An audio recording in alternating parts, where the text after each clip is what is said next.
This is the nature of everything. Don't stay stuck.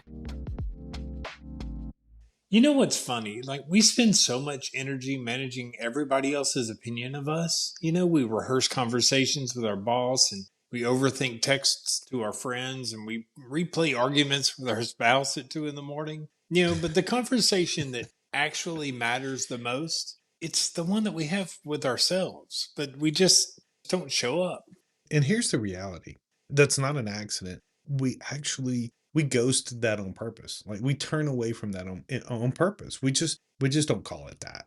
We'll tell ourselves that we're busy, or we don't have the time right now, or whatever. I'll deal with it later. But the reality is the actual conversation that needs to happen often never does. Yeah, it really doesn't. And that comes at a cost. And look, that's what we're talking about today because those missed conversations, they have a price tag. They cost you time, money, relationships, and maybe the one that hurts the most, your own peace of mind. Absolutely everyone, including your own peace.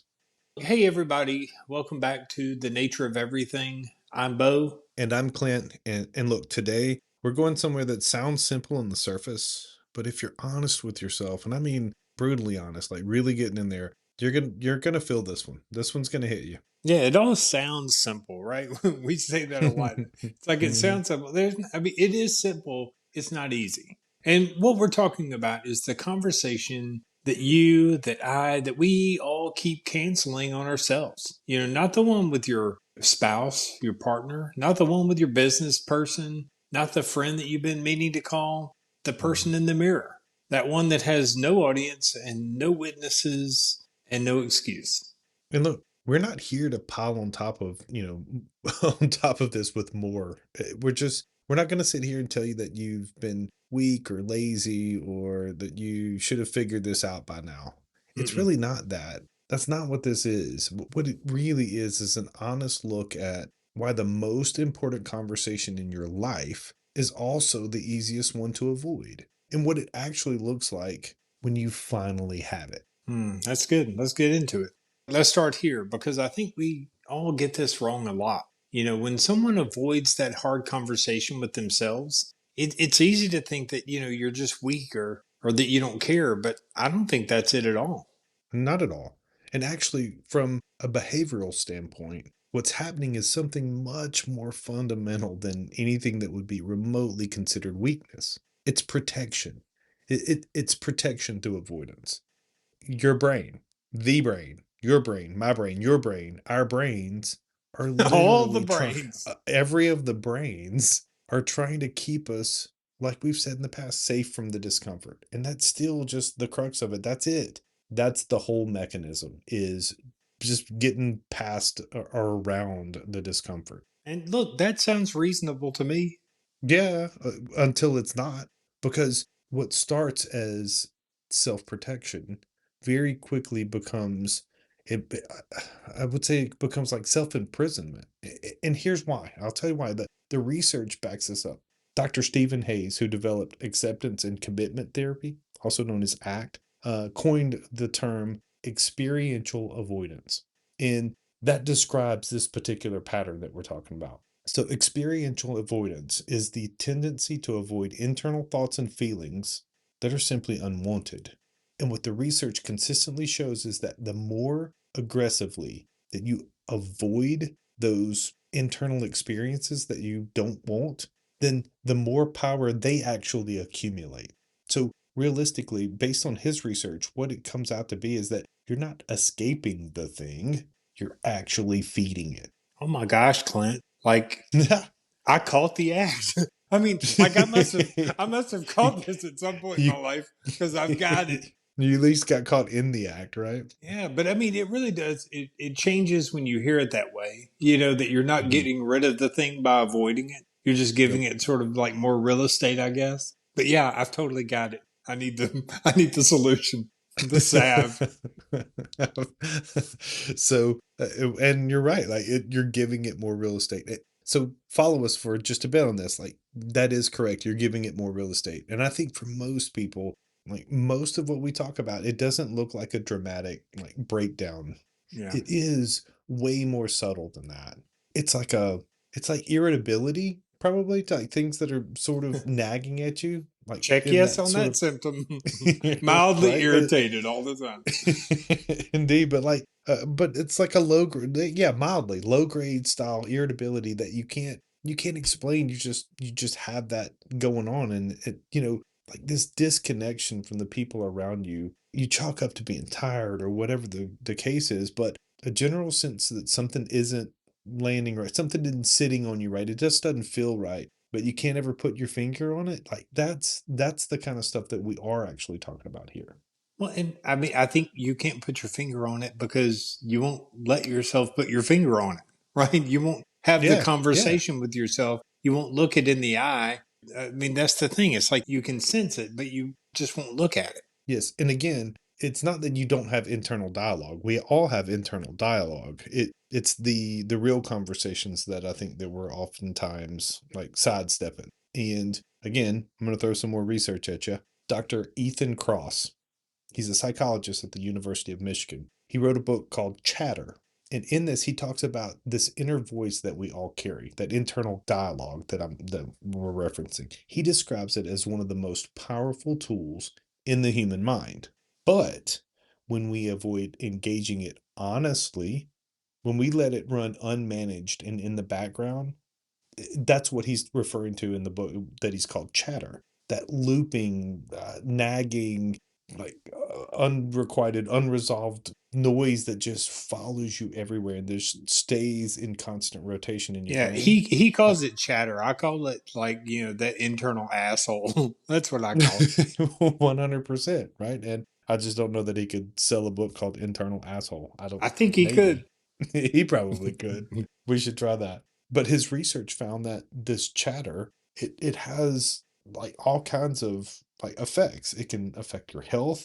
Certainly, as we've said many times, strain your relationships. Like it can cause you to like that's where you like fold under the pressure and it just sits only. So this is precisely like when you're dealing with these issues is precisely when you need that internal dialogue. That's what he's saying. Like you still need this internal dialogue.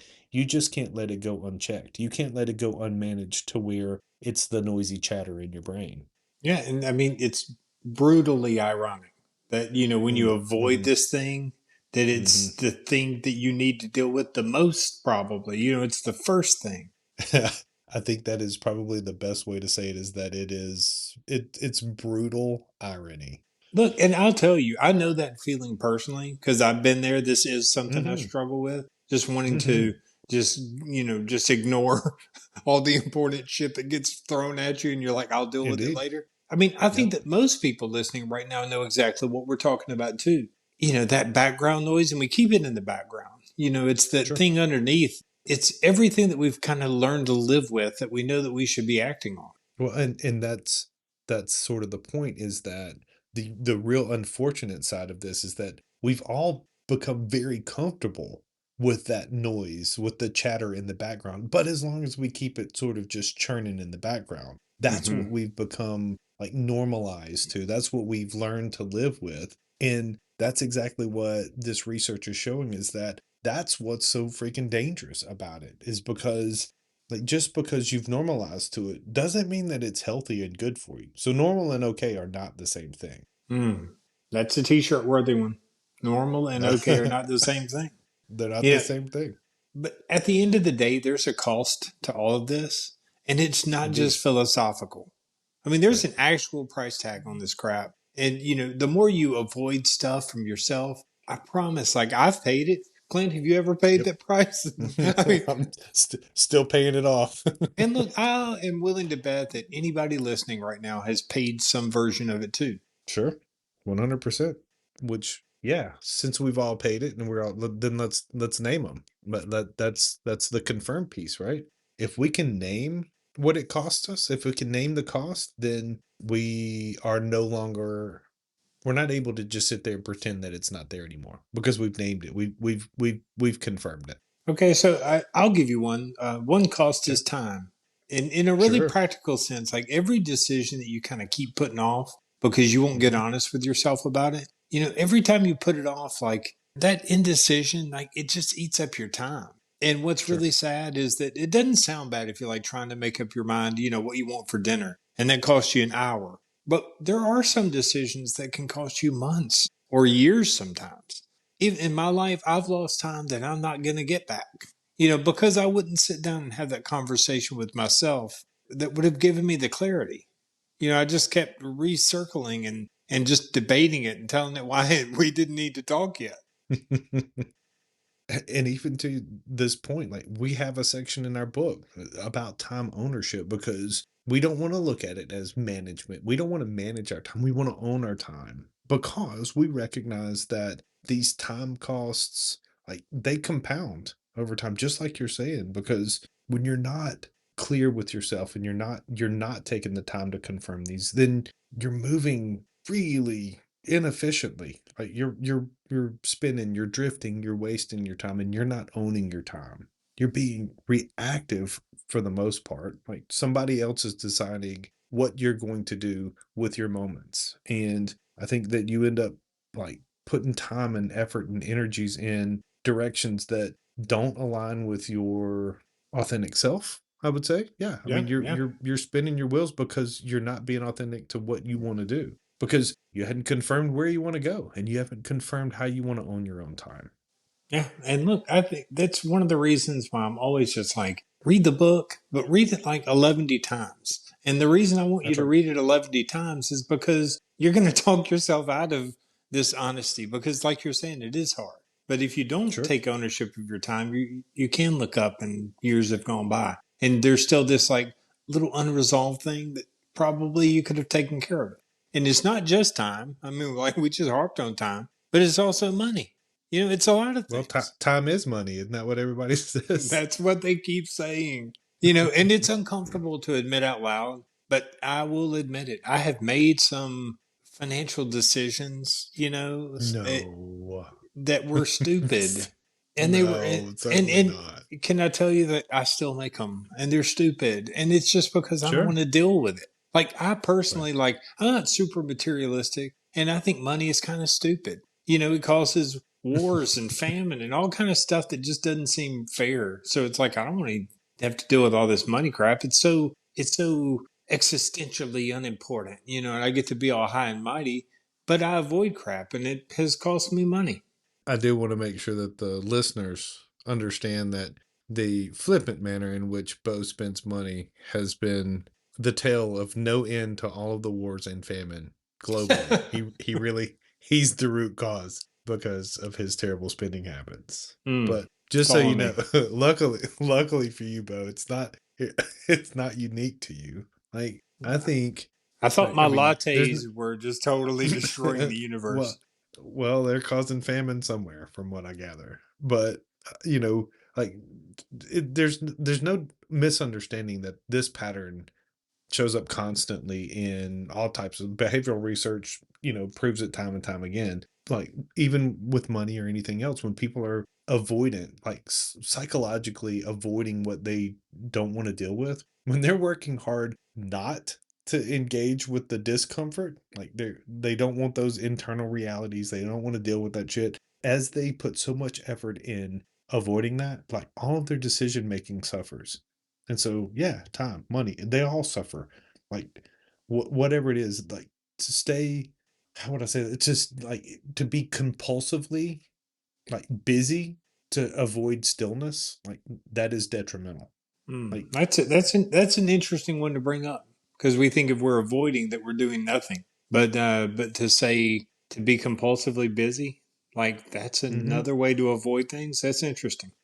Yeah, because we've normalized the noise, right? We've normalized Yeah. that chatter. And so like it makes it to where we either stay busy and try to overperform and try to quote unquote keep up with the Joneses, or we completely freeze out and we don't do anything and we become paralyzed by avoidance. We Mm. become paralyzed because we don't want to engage. And either way you go with those, like neither one of those are good places to be. Look, And if you don't believe it, like watch it happen in your relationships as yeah, that I was happens. about to say, can we just travel down this path where like, time is money. And then we talked about money. Hmm. And what is like one of the biggest issues and obstacles in a modern relationship, as Yeah, you know, money. money, right? Mhm. So it does. Mhm. It just trickles right down time, money, and then right to your relationships. And it's a personal one, Absolutely. right? To all of us.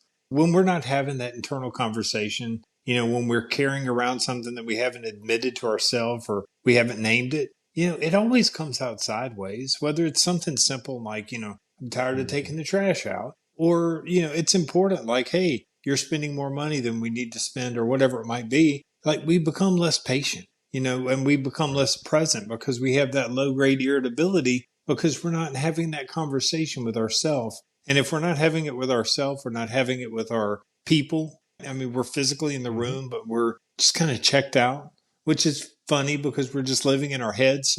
So we say, but we're not Sure. actually deciding anything in there. We're just like wandering around aimlessly in there, but I don't want the people that I love to feel that coming from me. Like I want to be able Well, to sure. take charge and name it.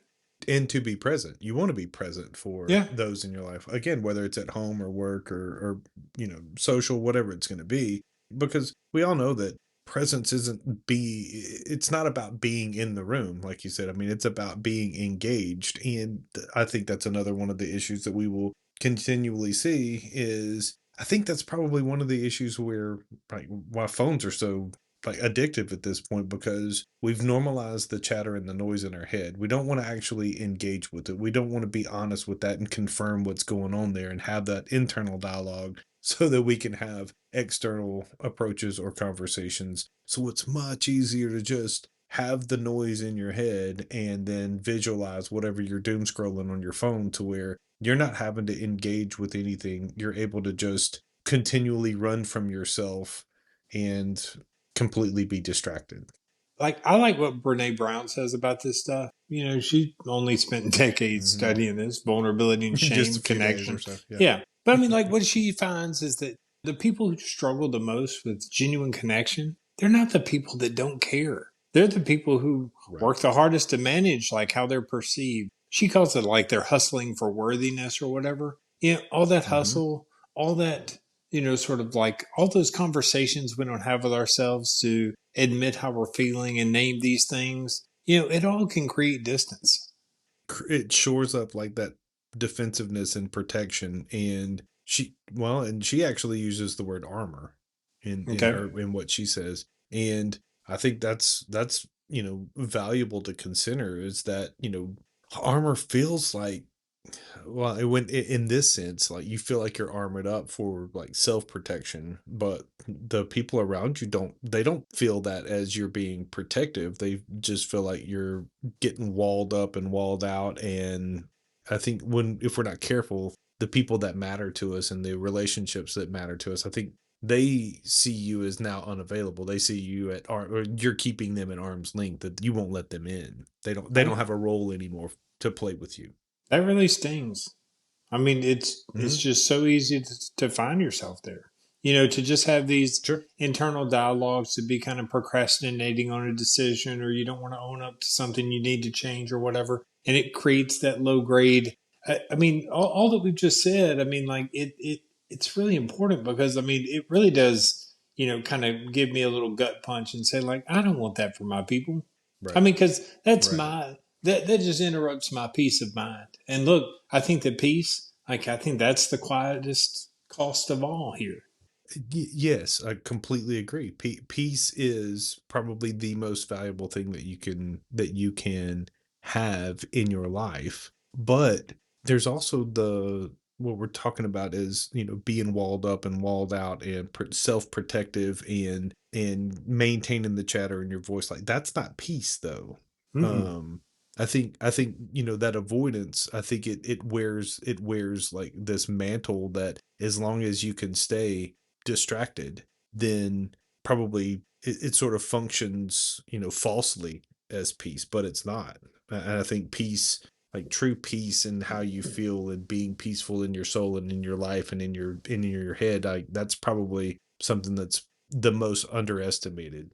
I think it's underestimated because with all that noise that we're talking about, like you can function with it. Hmm. And the truth is you can function Mm, without sure. perfect inner peace. You can hit your numbers at Yes, work. You can get your kids to school without any peace. God knows we've all done that. that's true. I mean, Yeah. you can maintain an appearance that your life's going okay without having internal peace. But you know what? It's fucking exhausting. And It it's is. exhausting in a hard way to explain because you don't have that honest conversation with yourself. So you don't Well, I exactly mean, know why you're so fucking tired. but that's the cost, right? That is the cost to not having that internal peace because you're absolutely right. Exhaustion is bullshit and it's real and we experience it and it absolutely has a complete drain on us because that avoidance like it taxes your brain, it taxes your emotions like that research that I was talking about on experiential avoidance, it shows that the mental energy, the efforts that you have to put in to continually sidestep and suppress these internal dialogues, these internal experiences, like the amount of effort that it takes to keep that at bay is it's significant. So you're burning fuel to keep all of that stuff in the background and like surprise, the energy, the fuel to do that, it comes from somewhere. And Yeah. again, there's your cost. Yeah. I mean, it comes from your time and your money and your relationships and your peace, Hmm. Hmm. which trickles all the way down to your focus, your creativity, your patience, all of it. Absolutely. To your point, when you combine all of that, when those things are functioning authentically for you in the way you want them to, your focus, your all the patience, you said creativity, like your relationships, your time, your money, when those things are actually working for you, then there's that peace that you're looking for. Hey, real quick, we want to take a second and tell you about something. Clint and we wrote a book. It's called Confirm Hmm. It, Own It, Be Intentional, and Change the Nature of Everything in Your Life. And yes, we know the title's really long, we know. But like everything that we're talking about today and the framework for actually having this conversation with yourself and the tools, for that, it's in there. It's in the book.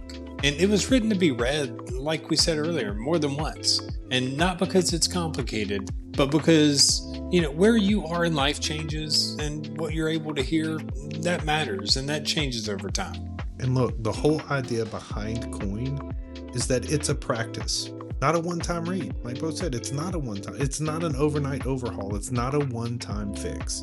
It's something you come back to because you keep growing and the conversation keeps evolving.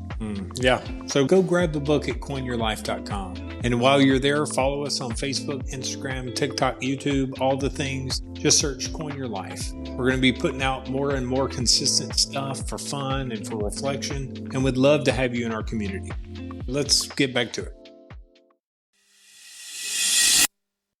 So I want to get personal for a minute. And Clint, I want you to jump in, wherever this lands for you too, because I think the Hmm. most useful thing that we can do right now is to maybe stop talking about this in an abstract way and just say what it's looked like for us. Absolutely. Can't wait to talk about you. There have been a season in my life or seasons in my life, and I don't really put a timestamp on it because it doesn't really matter. But there have been seasons where everything looked okay from the outside, and by every external metric, nobody would be able to see that things weren't fine. But Mm.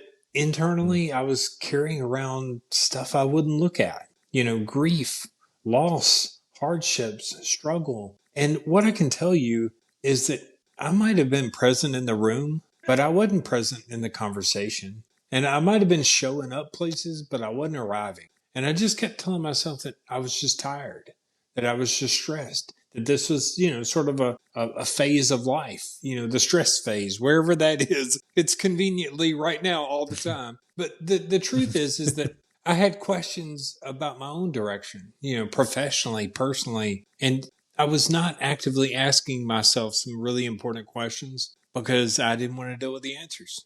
Yeah, and I think a lot of times it's because I mean we don't know the questions to ask ourselves. We don't know how to engage that conversation.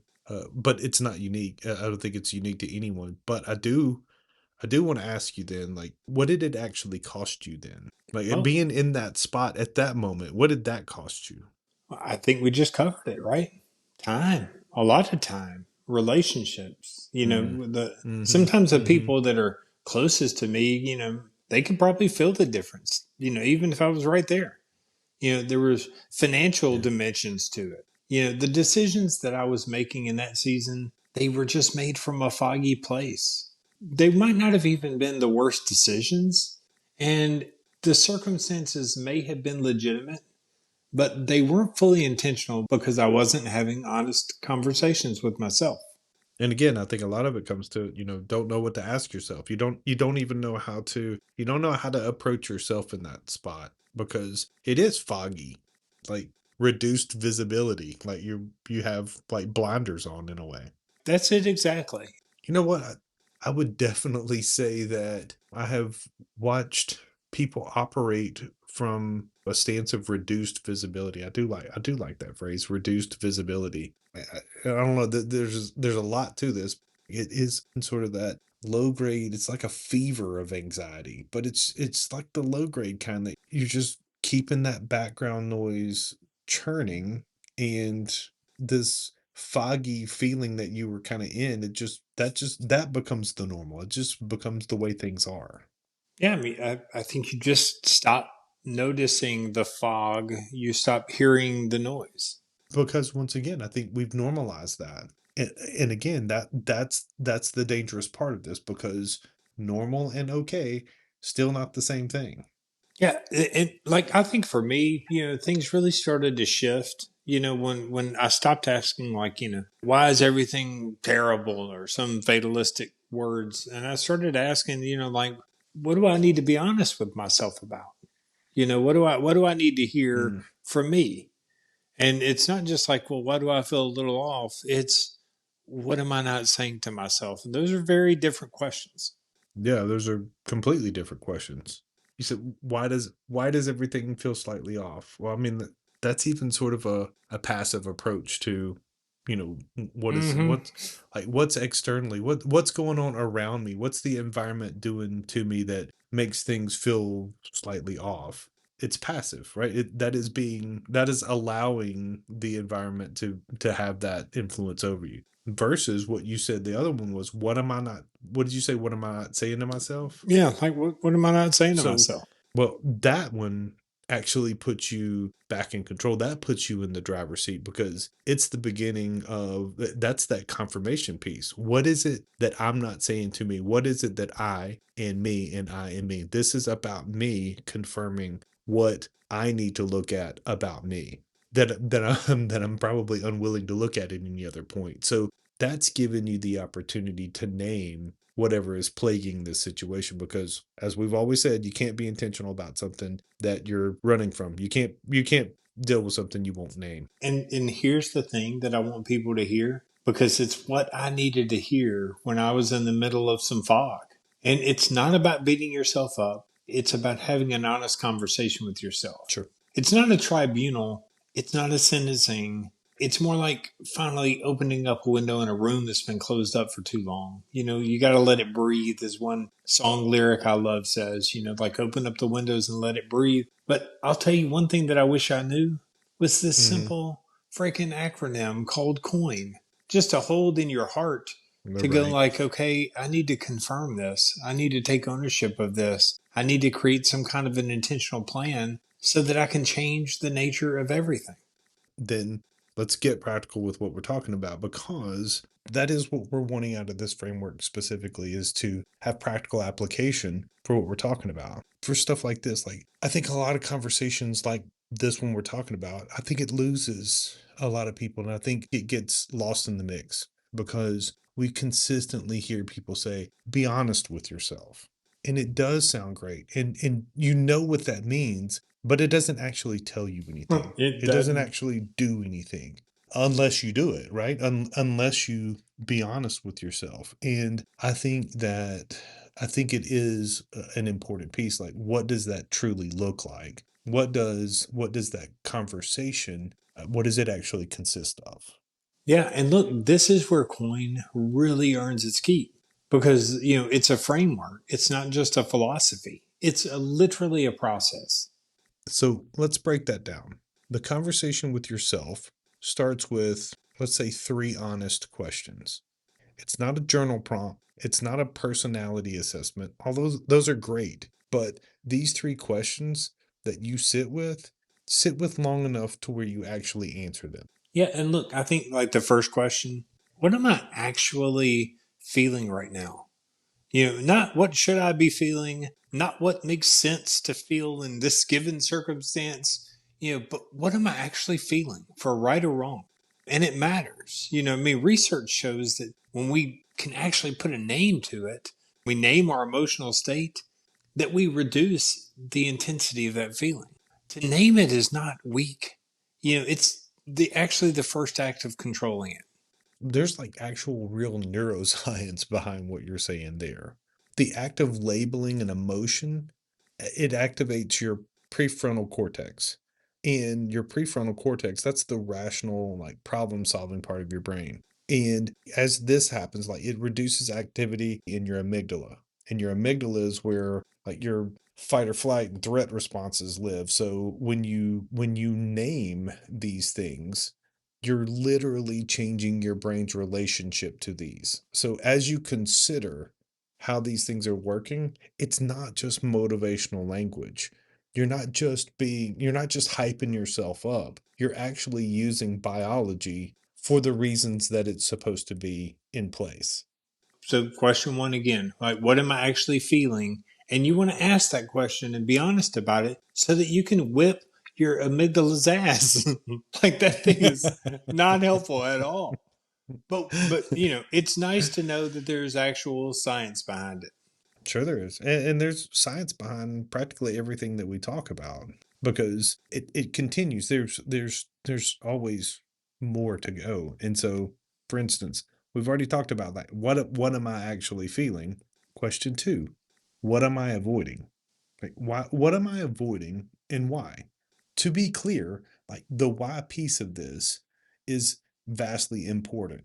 I don't want to keep plugging Coin, but I mean, I'm going to because, like, this is Sure, another thing about Coin. Who's the why guy? Know your why. That author. Keller. Like, maybe I can't remember in the moment, but like the deal is that Coin, the framework of how we approach this, it complements everybody's thing. I couldn't agree more that the why Mhm. has deep roots. Sure. Like it's important. And for me, I avoid the why because I'm afraid that I'm going to have to confirm a thing. Like if I actually admit this to myself, then I'm on the hook for dealing with it. Sure. Which is going into that ownership piece. To say like if I admit this, then it's going to get real uncomfortable.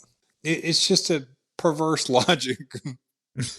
Well, I mean, it's a human logic. I mean, it's not a character flaw. It's nothing to, be ashamed of. It's actually the biology of the thing, right? Because the brain's doing what the brain is designed to do, which is the brain sees this discomfort once again as some type of threat, inner amygdala. So the problem is that the brain doesn't always distinguish well between what is a perceived threat or what is an actual threat or what's just an uncomfortable truth that you don't want to deal with inside of you. Like the brain doesn't necessarily see it any differently. It treats them the same way. So the intentionality piece of this is to override the brain's natural function to perceive a threat and avoid that discomfort. Yeah, and look, I want to make sure to point out that's why coin is a practice. It's something that you build over time. It's not the overnight overhaul. The Mhm. idea is simple, but none of this is easy. If you've been avoiding a certain truth for long enough, like it's not going to be like you just flip a switch. All right.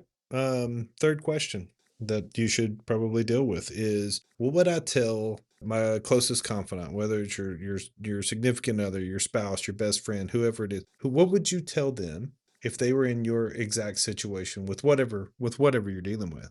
This one is I mean, it's almost unfair at how effective it truly can be.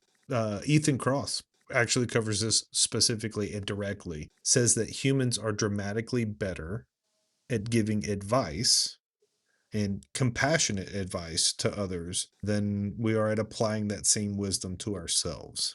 When dealing with people that matter to us, our friends, our family, significant other, spouse, all of the things, when we're dealing with those people in our lives, we give them significant amount of grace when we are delivering this information. However, when we have that internal dialogue with ourselves, we generally tend to be more critical. We tend to have a lot more judgment, and we tend to beat ourselves up more. Yeah, all the time. And look, we even have Mm. a trite little saying we normalize that with, do as I say, not as I do. Like Indeed. we've got all the angles covered here. Yeah. What a practical piece to actually utilize. Like what would I tell this important person in my life if they were dealing with this? So you're basically borrowing your own wisdom like from a version of you that you would like to have in your corner that isn't emotionally like hijacked by this particular situation. So you think about it, that really is important to be able to view yourself as being the capable, wise resource that you could deliver that information to someone else if you were in that place. You are in that place, so that shouldn't crack under this pressure. You still have the information, you still have the wisdom, you're still the freaking resource. So don't let that crack you when you're in this situation. Deliver that same wisdom to yourself. I mean, I'm not against at all a therapist couch No, no, no. or journaling for hours on end, but Sure. none of this requires that. Like this is, 10 minutes. I don't know. I mean, it's alone. And for God's sake, put your phone down and try to eliminate the background noise. And Mhm. just you and those three questions. How am I feeling? What am I avoiding? And, what do I need to tell myself? That's it. And if you can write it down, like even in a few sentences, I definitely recommend that. Like 10 out of 10 recommend that approach. It's smart because there is something about externalizing that internal dialogue in those conversations that you're having. Like if you can get them out of your brain and onto paper, then you can deal with that because that is your confirmation piece. It's out there. You can't unsee what you're putting on that paper. And so it's fine if you have to cross out a word or whatever, but you are seeing exactly what's going on in your brain. And that's exactly the point. Look, and one more thing before we kind of wrap it up. And this isn't the main point today because it deserves its very own conversation. But I'd Mhm. be doing kind of a disservice if I didn't say it. So I'm going to say it. But having that honest conversation with yourself is brave, like really brave, and it's necessary, and it's kind of where everything starts. But if you want to know what really accelerates change, then find somebody safe to share it with and to say it out loud. Even if it's just one person. Because, there is something about putting it out there, that unconfirmed thing to somebody else that it really kind of changes the dynamic there. More than just thinking about it. I think more than even just writing it down, it just lands different. It sticks differently. It does something to you. And look, that's not weakness. It's not weakness tapping into someone else's resources and knowledge and wisdom. That really is a next level piece of courage Yeah. and actualization because it is one thing. And I do think that oftentimes we can be honest with ourselves in a room alone. I think it's something entirely more powerful to let someone else into that room with you. Yeah, so we're going to continue to have that conversation too about community, real community, what it means to not have to do it alone, what it looks Mhm. like when people can actually grow together. We're going to talk about that later, but I just didn't want to not say it. But for now, know this: the conversation just doesn't have to only stay with you. All right, so here's what we want to leave you with. The conversation with yourself is not a one time event. It's not something you do once and then you check that off the list and say, ah, done it. Had the combo, all good. Done. Doesn't doesn't work that way. It really is foundational. And what I mean by that is that it's something that you come back to over and over, especially when things are shifting and things are evolving. Your life is changing. So when something feels off, for instance, especially when you notice what we were talking about earlier, when you know that the fog's starting to roll in, start having that conversation. Yeah, because look, here's the truth, and I mean this with everything I've got. Like, you can't really show up for other people in your life if you're hiding from yourself. You can't show up for your spouse, your kids, your team, your work people, your community. the quality of all of those external relationships, it's based on you, the real you, the quality of the relationship that you have with yourself. And that's not exaggerated. That's not blown out of proportion. That truly, that's just simply how it works. And it's the beautiful thing about Coin and why we built it this way, is that it doesn't ask you to be perfect. It doesn't ask you to have everything figured out. Like it just asks you to be honest enough to take a look, just asking you to confirm what's there because you really can't move from where you think you are. You can only move from where you actually are. That really does start with that conversation.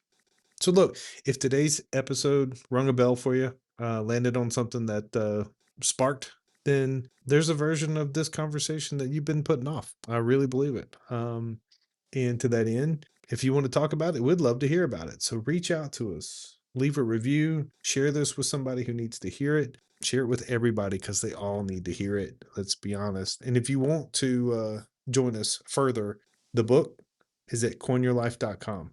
Read the book. It's the foundational piece that gets all of this put into place and ties it all in correctly. So that's your first step. Look, so we will see you on Tuesday for the Tuesday check-in. But until then, it's like open yourself up a little bit and try to engage with yourself in a conversation, even if it feels kind of sucky. It probably will be a little uncomfortable. So force the issue. Have the conversation. Before you go, just know it's time.